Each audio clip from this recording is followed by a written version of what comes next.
Hello guys, hi, welcome back. Today on my new video I will be talking about moving out of your parents' house and moving into your own little space. So it's been 5 years now that I moved to London from France, south of France, and I moved here for my studies. So I came here, I was just 18. It was the first time ever that I left my parents' home to live without them. So I want to kind of share little steps that happened. So I left home because I wanted to study and I wanted to do photography, and there was nothing where I come from to do, and I thought, well, I might as well apply abroad. So English was a language that I loved and I really wanted to improve, so I thought I'll apply in London. It was big to me, London was big and I wanted to go there anyway. So I applied to a few schools and this one agreed and everything went perfectly, and I moved to London, and I actually moved to Camden, which is amazing town. I lived there with 4 or 5 other French people, and it was just real fun. So that was a year in Camden, and after that it was so many people that I thought I want to get less and less, so we went from 6 to 5 to 4 to 3 to 2. So I moved a bit everywhere in London. I moved out in 5 years about 5 times, I think, ish. And today I am in West London with my brother, so we just share a flat for 2.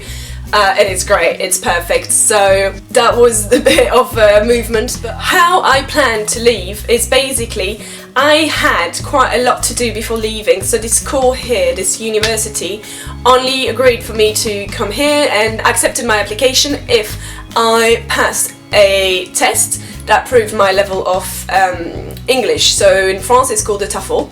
You had to have a minimum of points. So it was speaking in English, but also reading in English, understanding. It was really interesting. I will say I loved it, passing this exam. So I worked on it for a few months, and then I applied, passed the test, and passed really nicely. So I was really happy. So this was the first step for me to go through this school, but then I also had to have my baccalaureate, which is the final exam of school in France, that completes all your years of studying. I needed to pass that, which I did.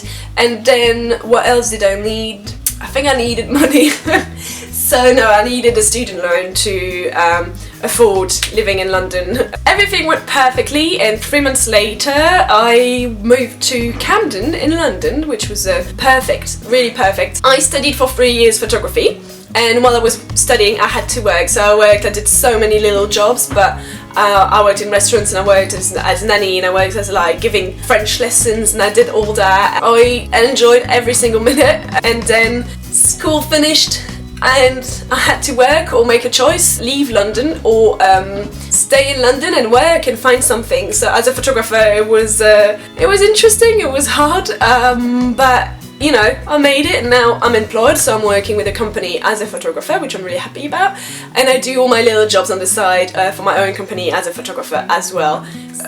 I left when I was 18, but I know that I was talking about it for so long beforehand. I knew I wanted to leave, I knew I wanted to have my own flat. In the first place I thought I'll have my own flat just to myself, which was a bit of a dream, but I thought, you know, I'll go to IKEA and buy everything and get it all ready just for me. It wasn't the case at all I had is half of a room, but it worked anyways. I always wanted to have my own place, you know, no one to justify every single move to, so it was a dream to leave home because I wanted to grow as myself, and so I made it happen because that's what I wanted. So the years before moving to London, obviously I worked all summers, so I was at school every day all day, and then in the summer I was always working. I'm glad I did, because I put a little bit of money on the side to pay the first like tickets to come back, and all the first like London shopping times and all these kind of things. And to conclude this video, I thought I could give you some little tips here and there of things that I wish I had known when I moved out. The first thing and the most important thing is to stay in touch with your family. For my family it was really important to stay in touch, and you know, nowadays with everything we have, just embrace it. And I'm talking Skype, I'm talking WhatsApp, so my parents both go on WhatsApp now, which is amazing. Get your grandmothers and your grandfathers on Skype. Honestly, it's so important that you can keep in touch, and visually as well, stay in touch.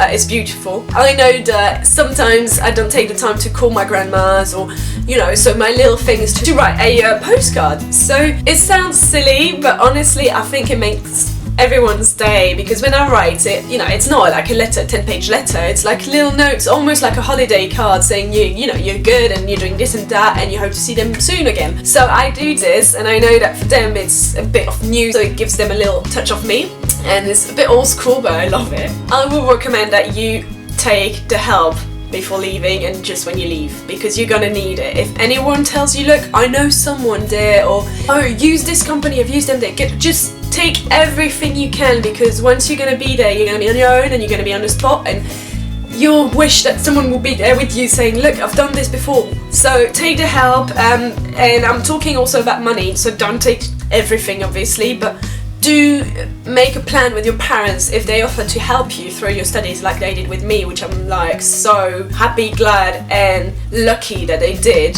Do make a plan, tell them, look, that's why I'm gonna need this amount per month. So you're gonna have to come up with a budget, and that's like the beginning of your adult life, I'm gonna tell you. Make a little budget and explain to them why you're gonna need this and that, and make sure you give back as well. Do some little jobs here and there, because if you're in a big town, you can easily work on weekends, even if it's 1 shift a week. Do a little bit to give back and prove that you're not just taking. You're gonna go home because it's gonna be Christmas and it's gonna be maybe Easter and any holidays. You're gonna go home and you're gonna go back to your family and your friends, so do warn them, set the dates and book your ticket in advance, because there's nothing more painful than pay a horrendously expensive ticket just to go home and see your family. So plan in advance, book your tickets, warn your friends and family, and also knowing that you're going, it will give you something to look forward to, so it gives you a bit of a push. One thing I wish I had known when I first moved out, make an extra effort when you're home. So when you go back home to your parents, make the extra effort to go out and have dinner with them. If you have sisters and brothers, spend time with them, because they don't see you all year and that's their moment with you for them. So make sure you spread your time for all the people around you. So it's your family, it's your friends, it's all the close people. Just make sure you spend enough time with them. That's one thing I'll recommend.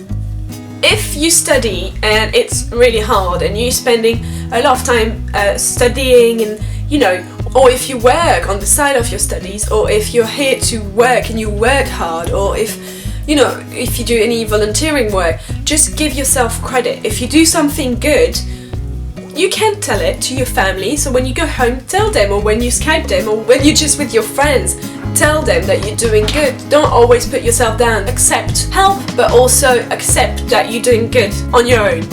Also, make sure you save money before you leave. So if you know you've got 1 year to go in your hometown with your parents, with no rent and nothing to pay, work your ass off and save money for after, because once you're going to be away, you will want that little money that you can't make because you're studying. Save money! I'm not talking millions, I'm not talking even thousands, I'm just talking save a little bit for you, just for your pleasure and for your happiness. And if one day you really want to go home and no one wants to pay your ticket, or you really want to see that friend or that boyfriend or girlfriend, then you have the money to pay for it. So save a little bit of money before you go, for your own sake. Do it.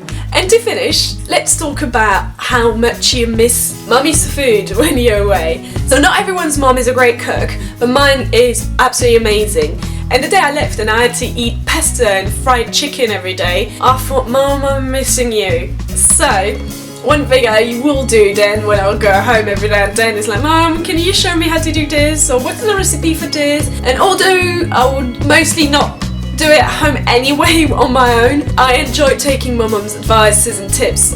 Do take all the tips from your mum. So I'm talking about cooking because that's one thing that I don't do extremely well, so that's one thing I'm definitely learning from my mum. But I'm talking also about ironing or doing your washings and all the little things of life that you always give to mom. Well, you're gonna have to learn them on your own, so take as much as you can. If you know in advance that you're leaving, just take that time to learn how to live on your own, although you live with your parents. So just take it. That is the end of the video. I hope you enjoyed it.